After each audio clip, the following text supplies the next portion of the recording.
Él acudió al gimnasio para escapar de la soledad. Sin embargo, un encuentro fortuito con un hombre que rompió sus estereotipos convirtió el entrenamiento en un juego peligroso con los sentimientos. El amor, que no todos están preparados para aceptar, siempre pone a prueba, con la traición, el juicio y los propios miedos. ¿Podrán superar esto sin traicionarse a sí mismos? Me llamo Alejandro y hace apenas unas semanas dejé atrás mi vida en Salamanca para instalarme en Madrid. Tenía 29 años, una edad en la que muchos de mis amigos ya habían encontrado cierta estabilidad, algunos casados, otros con hijos, casi todos con un círculo de rutinas que ofrecía la tranquilidad de lo previsible. Yo, en cambio, había decidido empezar de cero, convencido de que en la capital podría crecer profesionalmente como programador, y quizá, también descubrir un nuevo rumbo personal. El cambio no fue fácil. Salamanca, con sus calles históricas y su ritmo pausado, me ofrecía una seguridad que Madrid no parecía dispuesto a concederme. De repente, me vi en un piso pequeño del barrio de Chamberí, rodeado de ruido, tráfico y rostros desconocidos. Durante los primeros días, el silencio de las noches se mezclaba con una sensación de vacío. No conocía a nadie. Mi único refugio era el trabajo remoto y las llamadas ocasionales a mis padres, que intentaban animarme desde la distancia. Fue entonces cuando decidí apuntarme a un gimnasio. No solo para mantenerme en forma, sino como excusa para romper la rutina y obligarme a salir de casa.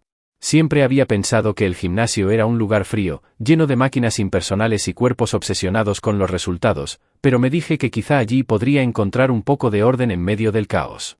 La primera vez que crucé la puerta me invadió un olor característico, mezcla de metal, sudor y productos de limpieza. El espacio era amplio, con música que retumbaba a través de altavoces y espejos que duplicaban cada gesto, cada movimiento de los socios. Caminé inseguro entre cintas de correr, bicicletas estáticas y máquinas de pesas. Me sentía como un intruso, alguien que aún no tenía derecho a ocupar ese lugar. Elegí una máquina al azar, intentando aparentar seguridad aunque no tenía la menor idea de si estaba usándola bien. Ajusté el asiento, coloqué las manos en los agarres y empecé a empujar con la fuerza torpe de quien improvisa. Entonces escuché una voz a mi lado. Así no vas a conseguir nada. La frase sonó firme, sin ser grosera, como una advertencia lanzada con naturalidad. Giré la cabeza y lo vi. Un hombre alto, con el gesto serio, observándome con atención. Tenía unos 30 y pocos años, quizá algo más. Su mirada no era la de quien se burla, sino la de quien analiza con precisión. ¿Perdón?, dije, sintiendo cómo se me aceleraba el pulso. El asiento está demasiado alto. Si empujas desde esa posición, apenas trabajas los músculos que deberías. Se acercó un poco y señaló la palanca de ajuste. Déjame. Antes de que pudiera reaccionar, él bajó el asiento unos centímetros y me indicó que probara de nuevo. Lo hice, y la diferencia fue inmediata. El movimiento se sentía más natural, más eficaz. ¿Ves?, preguntó, sin perder la seriedad. Sí, tienes razón. Me sorprendió escuchar mi propia voz insegura, como si volviera a ser un principiante en todo. Soy Daniel. Extendió la mano, con un gesto que contrastaba con su tono analítico. Alejandro. La estreché, notando la firmeza de su apretón. Hubo un silencio breve. Yo aún me preguntaba por qué me había corregido. No todos se molestan en ayudar a un desconocido. Pero Daniel no parecía buscar protagonismo ni mostrarse arrogante, simplemente transmitía la seguridad de alguien que sabía lo que hacía. ¿Nuevo en Madrid?, me preguntó, como si hubiera leído en mi rostro la desorientación que llevaba arrastrando desde que llegué. Sí, llegué hace poco. Soy programador, trabajo desde casa, así que pensé que un gimnasio me vendría bien. Buena idea. Su tono cambió apenas, suavizándose. Yo soy profesor de física en un instituto. Paso el día entre adolescentes y necesito un sitio donde quemar energía. No pude evitar sonreír. Había algo en su forma de hablar, en esa mezcla de disciplina y humor seco, que me descolocaba. Durante unos segundos no supe qué contestar. Me limité a asentir, mientras mi mente se llenaba de preguntas que no me atreví a formular. Daniel me observó con calma, como si estuviera valorando si decir algo más. Finalmente, añadió. Te recomiendo venir por las tardes. A estas horas hay menos gente y es más fácil concentrarse. No supe por qué aquella frase, tan trivial en apariencia, me dejó pensando mucho después de que él se marchara hacia otra máquina. Era como si, con una simple sugerencia, me hubiera abierto una puerta invisible. Seguí entrenando, aunque mi atención estaba más en lo que acababa de ocurrir que en el propio ejercicio. Cada vez que levantaba la vista, veía a Daniel en la zona de pesas libres, concentrado en sus repeticiones. Su gesto serio, casi impenetrable, contrastaba con la amabilidad que había mostrado al corregirme. Me pregunté qué lo había llevado a fijarse en mí. ¿Fue casualidad o intención? Cuando salí del gimnasio esa tarde, el aire frío de Madrid me golpeó en la cara, pero mi mente seguía atrapada en aquella breve conversación. No era la ayuda lo que me había impresionado, sino la intensidad con la que me había mirado, como si hubiera visto más de lo que yo mismo estaba dispuesto a mostrar. Esa noche, en mi pequeño piso, repasé cada detalle, la firmeza de su voz, la seguridad de sus gestos, la manera en que mi nombre sonó en su boca. No era un simple encuentro. Algo se había encendido, algo que no sabía si era amistad, desafío o una chispa que no me atrevía a nombrar. Con el paso de los días, el gimnasio dejó de ser únicamente un lugar al que acudía para mantenerme en forma. Poco a poco, se transformó en un espacio donde el tiempo adquiría otro ritmo, donde la rutina dejaba de pesar tanto, y casi sin darme cuenta, comencé a buscar con la mirada la figura de Daniel cada vez que cruzaba la puerta. Había algo en su manera de moverse, en la seguridad con la que utilizaba cada máquina, que me hacía sentir tanto admiración como una incómoda inquietud. Yo, que solía mantener las distancias, me descubrí esperando el momento de coincidir con él. Al principio nuestras conversaciones eran breves, centradas en correcciones técnicas o comentarios ligeros sobre los ejercicios. Sin embargo, a medida que los encuentros se repetían, la frontera de lo puramente deportivo se fue diluyendo. Bastaba una observación suya para abrir un diálogo inesperado, y de pronto hablábamos de todo, de las ciudades donde habíamos crecido, de los profesores que nos habían marcado en la adolescencia, de las películas que nos habían dejado huella. Daniel hablaba con una claridad que me desarmaba. Tenía 34 años, y esa diferencia de edad, aunque corta, se notaba en la forma en que enfrentaba la vida. Mientras yo me perdía en dudas sobre el futuro, él parecía tener una brújula interna que le permitía mantenerse firme incluso en medio de la incertidumbre. Contaba anécdotas de su trabajo como profesor de física, a veces divertidas, otras veces cargadas de frustración, pero siempre transmitiendo la pasión con la que se dedicaba a sus alumnos. Yo escuchaba fascinado, sorprendido de cómo podía transformar algo tan aparentemente árido como una clase de física en un relato lleno de humanidad. Una tarde, después de una serie de ejercicios que me habían dejado exhausto, terminamos charlando en una esquina del gimnasio, junto a las máquinas menos concurridas. La conversación derivó hacia los recuerdos de infancia. Yo le hablé de Salamanca, de las calles por las que solía pasear con mis padres los domingos, del silencio de las bibliotecas donde me refugiaba para escapar del ruido del mundo. Daniel, en cambio, me describió su niñez en un barrio de Madrid, marcada por la diversidad, por la sensación de que siempre había ruido, movimiento, gente entrando y saliendo. Me confesó que había crecido con la certeza de que debía hacerse fuerte para no perderse en la multitud. Escucharlo era como observar un mapa completamente distinto al mío, pero en el que de alguna forma podía reconocerme. Notaba que nuestras diferencias no nos alejaban, sino que abrían un espacio común donde cada palabra era una especie de descubrimiento.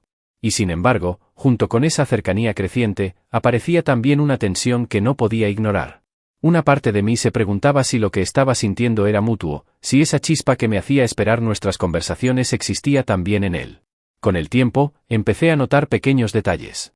La forma en que se inclinaba un poco más hacia mí cuando hablábamos, como si quisiera reducir cualquier distancia innecesaria.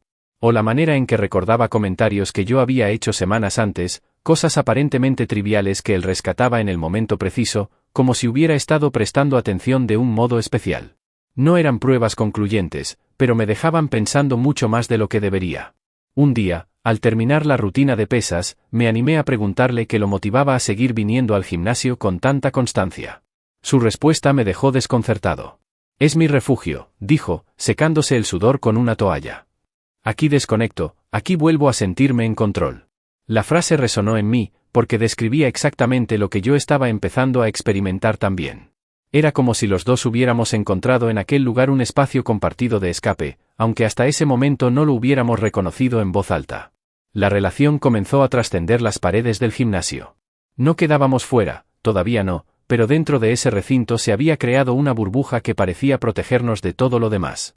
Cada vez que coincidíamos, la rutina diaria cobraba un sentido diferente. Había días en los que entrenábamos casi en silencio, concentrados en los movimientos, pero incluso entonces la presencia del otro bastaba para llenar el ambiente de una tensión difícil de explicar. La intriga alcanzó un punto álgido una tarde de lluvia. Madrid se había vuelto gris y la gente en el gimnasio parecía más dispersa de lo habitual. Tras terminar una serie de abdominales, me dejé caer en el suelo con un suspiro exasperado. Daniel se acercó y, con un gesto mitad serio mitad divertido, me ofreció la mano para ayudarme a levantar. El contacto fue breve, apenas un instante, pero lo suficiente para que mi mente se quedara atrapada en esa sensación. Me descubrí buscándole los ojos, como si quisiera encontrar en ellos una confirmación de algo que ninguno de los dos se atrevía a decir. Fue a partir de ese día cuando empecé a sospechar que la tensión no era unilateral. Notaba sus silencios, demasiado largos para ser casuales, y su manera de cambiar de tema justo cuando la conversación amenazaba con hacerse demasiado personal. Esa mezcla de cercanía y contención era, en sí misma, una forma de provocación. Y llegó el momento que marcó un antes y un después. Estábamos en los vestuarios, después de un entrenamiento intenso. El ambiente estaba cargado de vapor por las duchas cercanas y el murmullo de conversaciones ajenas se desvanecía en un segundo plano. Yo me sentía agotado, con la respiración aún agitada, y al mismo tiempo más vulnerable de lo habitual. Daniel se sentó a mi lado, en uno de los bancos, y durante unos segundos ninguno dijo nada. El silencio pesaba, pero no era incómodo, era un silencio expectante, cargado de lo que ambos sabíamos que estaba por ocurrir. De pronto, él rompió esa pausa con una frase que me dejó sin reacción inmediata. Hace tiempo que quería proponértelo. ¿Te apetecería cenar conmigo alguna noche? La naturalidad con la que lo dijo contrastaba con la intensidad de lo que significaba. Me giré hacia él, intentando descifrar en su rostro si era una invitación casual o algo más profundo. Pero su mirada no dejaba lugar a dudas, había una intención clara, un riesgo calculado en cada palabra. Mi corazón latía con una fuerza casi dolorosa. Durante semanas había imaginado que tal vez existía esa posibilidad, pero escucharla en su voz era otra cosa. No era un juego de miradas ni un gesto ambiguo, era una invitación directa, sin escapatoria. Me quedé en silencio un instante, saboreando la provocación que escondía aquella pregunta.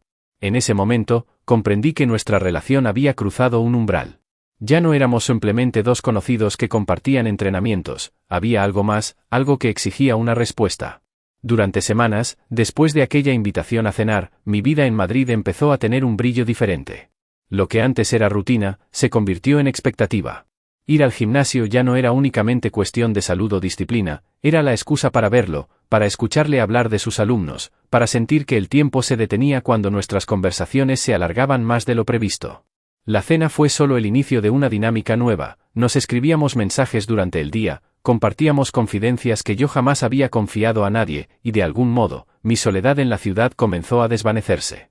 Nunca me había sentido tan ligero, tan dispuesto a abrirme a otra persona.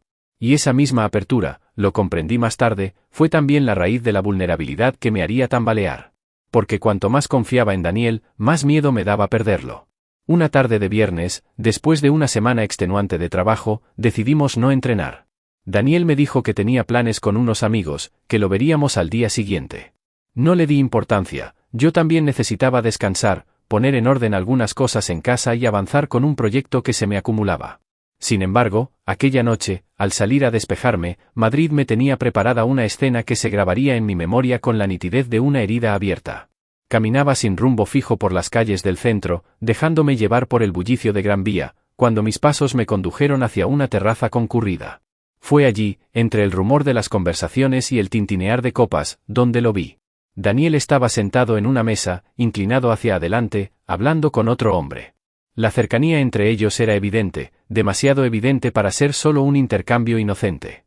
Sus gestos, su sonrisa relajada, la forma en que aquel desconocido lo miraba. Todo me atravesó como una punzada. Me quedé paralizado, incapaz de moverme, observando desde la distancia. Podría haberme acercado, saludar, fingir casualidad. Pero algo dentro de mí se resistía. El miedo a confirmar lo que mis ojos ya intuían me dejó clavado en el suelo. Me escondí tras la multitud, con el corazón golpeando en el pecho, como si estuviera presenciando una escena prohibida.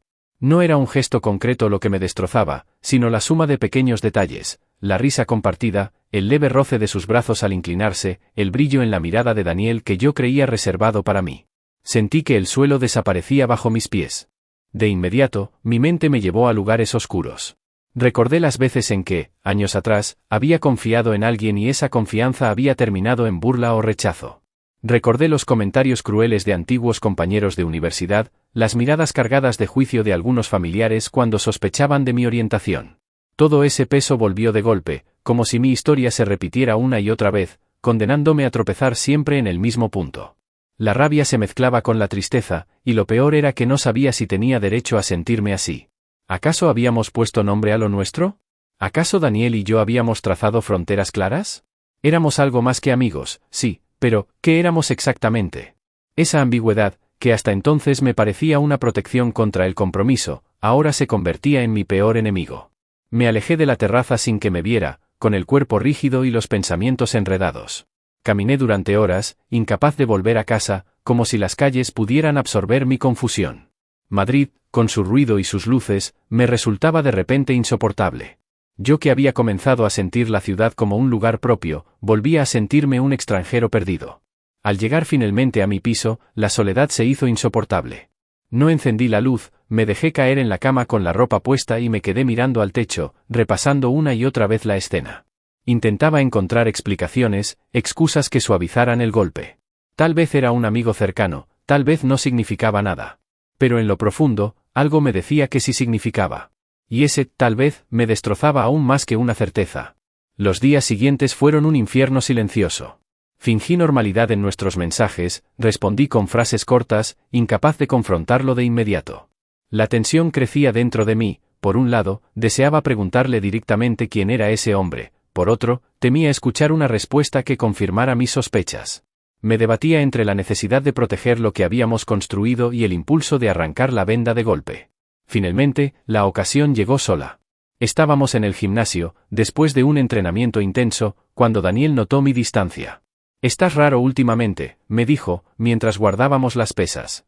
¿Ha pasado algo? Su tono era sereno, pero había un atisbo de preocupación en su mirada. Yo dudé unos segundos, hasta que la presión interior fue insoportable. «El viernes, te vi en una terraza del centro. Estabas con alguien». El silencio que siguió fue atronador. Daniel me observó con una mezcla de sorpresa y cautela, como si midiera cada palabra antes de responder. Era alguien a quien conocí hace tiempo. Nada más. Su explicación sonó demasiado vaga, demasiado calculada. No lo parecía, nada más, repliqué, con la voz más dura de lo que pretendía. Se frotó la frente, exhalando con fuerza. Alejandro, no tienes por qué preocuparte. Te lo digo en serio. Ese encuentro no significa lo que crees. Pero mis recuerdos, mi historia personal, no me permitían creer tan fácilmente. Cada gesto suyo aquella noche había quedado grabado en mi mente como prueba irrefutable. La inseguridad me devoraba, y en vez de calmarme, sus palabras me hundían más en la desconfianza. Lo miré en silencio, sin saber qué más decir. Por primera vez desde que lo conocí, sentí que había un muro entre nosotros, un muro levantado por la duda. Y lo peor era que no estaba seguro de querer o poder derribarlo. Esa noche regresé a casa con la sensación de que algo se había roto. El gimnasio, que antes era nuestro refugio, me resultaba de repente extraño. Cada conversación con él parecía cargada de subtextos, cada sonrisa un recordatorio de la escena en la terraza. La traición no siempre necesita pruebas concretas, a veces basta con la sombra de una sospecha para destruir la confianza. Y en mi interior, esa sombra crecía sin freno. Me preguntaba si había sido ingenuo, si había confundido gestos de amistad con promesas implícitas, si había depositado en él una esperanza que nunca me había ofrecido realmente. El dolor no provenía solo de lo que vi, sino de la certeza de que mis miedos más antiguos habían vuelto para perseguirme.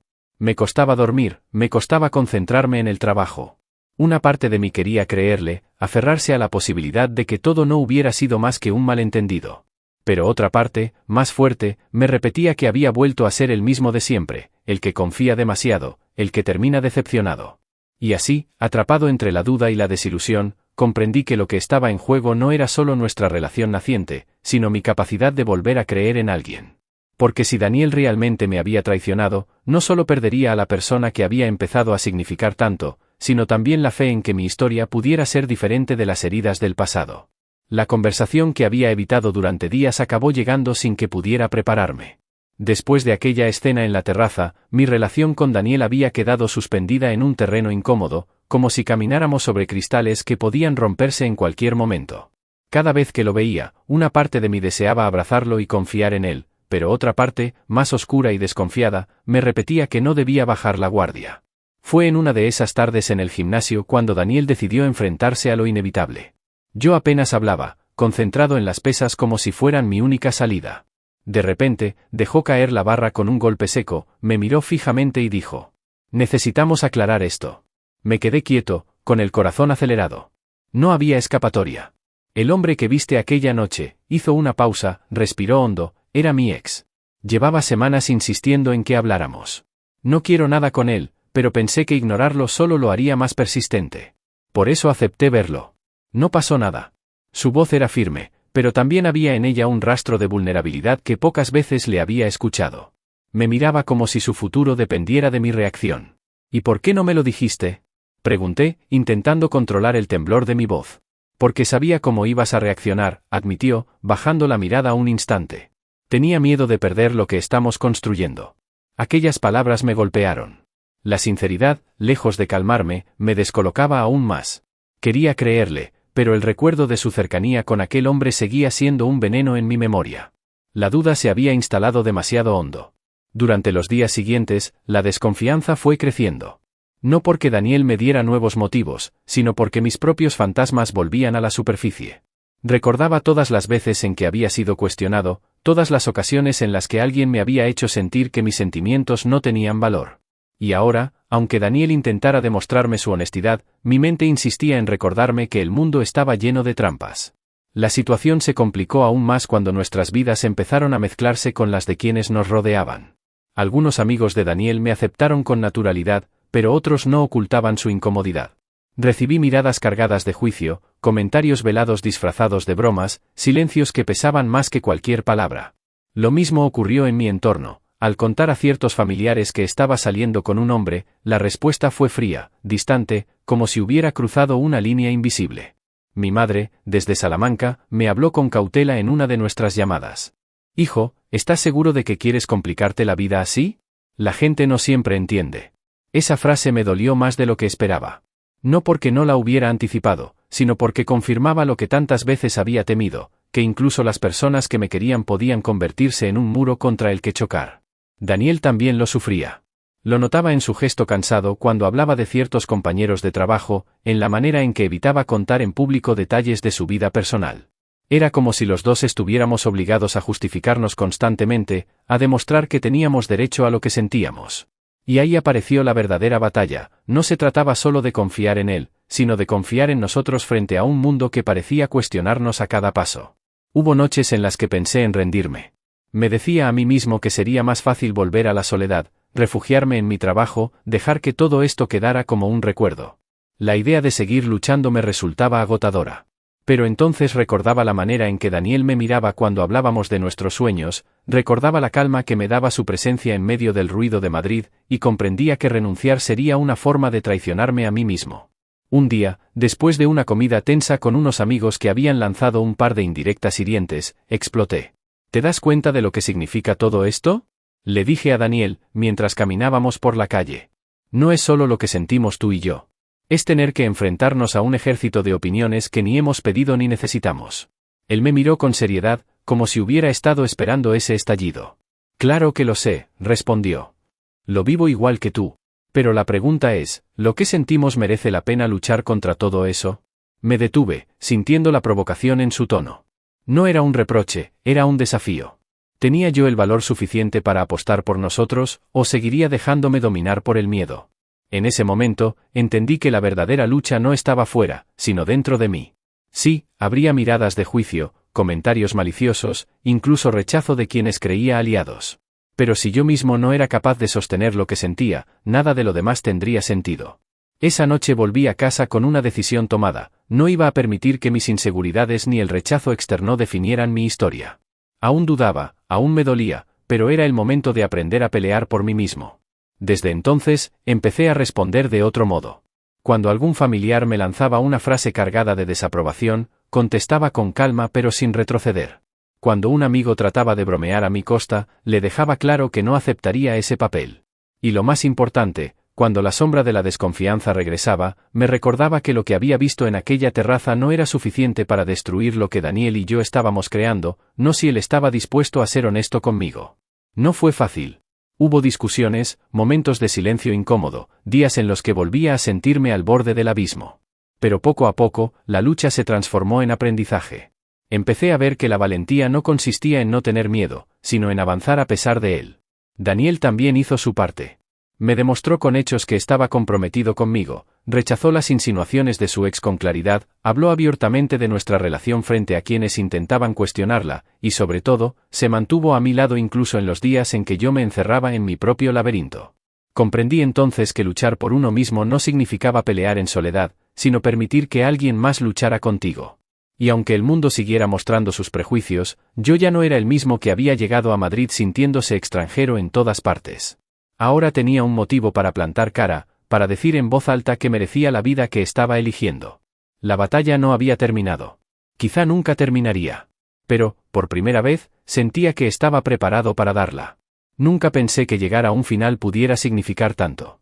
Durante meses me debatí entre la desconfianza y la esperanza, entre las voces que me decían que todo era un error y la certeza íntima de que había encontrado algo distinto, algo que no podía dejar escapar.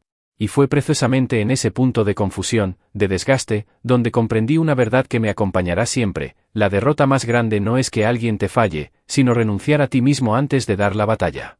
La noche en que decidí hablar con Daniel con absoluta claridad fue, al mismo tiempo, liberadora y aterradora. Habíamos quedado en su piso, un lugar que empezaba a resultarme familiar, pero que esa vez me parecía cargado de un peso especial. Mientras caminaba hacia allí, repasaba en mi mente todas las dudas, todas las heridas del pasado, todos los recuerdos de rechazo que habían moldeado mi carácter. No quería repetir la misma historia, no quería volver a ser el hombre que se acobardaba ante la presión de los demás. Al llegar, Daniel me recibió con un gesto serio, como si también intuyera que algo decisivo estaba a punto de suceder. Durante unos minutos intercambiamos palabras triviales, pero la tensión era tan evidente que parecía imposible ignorarla. Finalmente, me armé de valor y lo solté. Si vamos a seguir adelante, necesito una sola condición: honestidad. No puedo prometerte que nunca sentiré miedo, pero lo que no voy a aceptar es la mentira. Daniel me miró en silencio, como si mis palabras hubieran atravesado todas las defensas que aún conservaba. Después asintió, despacio, y con un tono grave respondió: No quiero perderte. Te lo juro, Alejandro. Lo que pasó con mi ex fue un error de manejo, no de intención. Y sí, desde ahora lo que te ofrezco es transparencia, aunque duela, aunque sea incómoda. Sentí un alivio extraño, como si por fin hubiera dejado de cargar con un peso invisible. La desconfianza seguía ahí, pero ya no como una cadena, sino como una advertencia que podía vigilar. Lo miré, consciente de que ese momento definía lo que seríamos de aquí en adelante, y supe que había tomado la decisión correcta: perdonarlo, pero no a ciegas, sino con la certeza de que la confianza sería nuestra lucha diaria. A partir de ahí comenzó una etapa distinta. Seguíamos enfrentándonos a comentarios y miradas, tanto de amigos como de familiares, pero algo había cambiado: ahora caminábamos juntos con la cabeza alta. Descubrí que muchas veces la provocación más poderosa no era responder con rabia, sino con la serenidad de quien sabe que no tiene nada de qué avergonzarse. Recuerdo una reunión con antiguos compañeros de universidad en la que alguien, con tono de burla, insinuó que mi vida se había complicado demasiado por mis decisiones. Antes habría bajado la mirada o sonreído con incomodidad, pero esa vez contesté con firmeza: complicada sería si siguiera viviendo una vida que no es la mía. El silencio posterior fue incómodo, sí, pero también liberador. Por primera vez sentí que no estaba mendigando aceptación. Daniel, por su parte, también vivía sus propias batallas. En el instituto había aprendido a esquivar preguntas personales, pero poco a poco empezó a responder con más naturalidad. Cuando un alumno curioso le preguntó si tenía pareja, se limitó a decir: sí, y es alguien muy importante para mí. Esa valentía cotidiana, esa forma de no esconderse, me hizo comprender que nuestra lucha no era un discurso vacío, sino una práctica diaria. No todos lo aceptaron, por supuesto. Hubo amigos que se alejaron sin dar explicaciones, familiares que prefirieron reducir el contacto. Dolió, porque siempre duele perder vínculos que uno creía sólidos. Pero con el tiempo entendí que quienes se marchan no son realmente una pérdida, son filtros que dejan a tu lado solo a los que de verdad están dispuestos a caminar contigo. Y, en medio de todo ese torbellino, descubrí algo inesperado: la paz. No una paz absoluta, no la ausencia de conflicto, sino la tranquilidad de saber que ya no estaba huyendo de mí mismo. Esa sensación era nueva, casi provocadora en un mundo que parecía empeñado en dictarnos cómo debíamos vivir. Hubo días grises, por supuesto. Días en los que las dudas regresaban con fuerza, en los que me preguntaba si tenía sentido seguir soportando miradas hostiles o comentarios velados. Pero en esos momentos recordaba lo que habíamos aprendido: que el mayor fracaso sería rendirnos, negar lo que éramos. La relación con Daniel se volvió más sólida precisamente porque no era perfecta. Discutíamos, nos enfrentábamos a nuestros miedos, pero siempre volvíamos a encontrarnos en ese terreno común donde la confianza se construye con paciencia y con verdad. Y esa construcción, tan frágil y tan poderosa a la vez, fue lo que me enseñó que la verdadera fortaleza no consiste en no caer, sino en levantarse cada vez que la duda amenaza con derrotarte. Con el tiempo, la gente que nos rechazaba quedó atrás. No porque desapareciera, sino porque dejamos de darles el poder de definirnos. Comprendí que la provocación más radical era vivir con autenticidad, mostrar que el amor no necesita permiso de nadie para existir. Hoy, al mirar atrás, sé que todo el dolor, toda la incertidumbre, toda la lucha tuvo un sentido. Porque me permitió llegar a esta conclusión: la mayor traición que podía cometer no era la de Daniel, ni la de quienes nos juzgaron, sino la mía propia si me negaba a vivir lo que sentía. La historia no termina con un triunfo espectacular ni con una aceptación unánime. Termina, o más bien continúa, con algo mucho más valioso: la certeza de que el amor, cuando se basa en la confianza y en la honestidad, tiene la fuerza suficiente para resistir a los prejuicios más arraigados. Y si algo he aprendido en este camino, es que no importa cuántas voces intenten decirte lo contrario, al final, la decisión de ser fiel a ti mismo es la única que realmente te pertenece.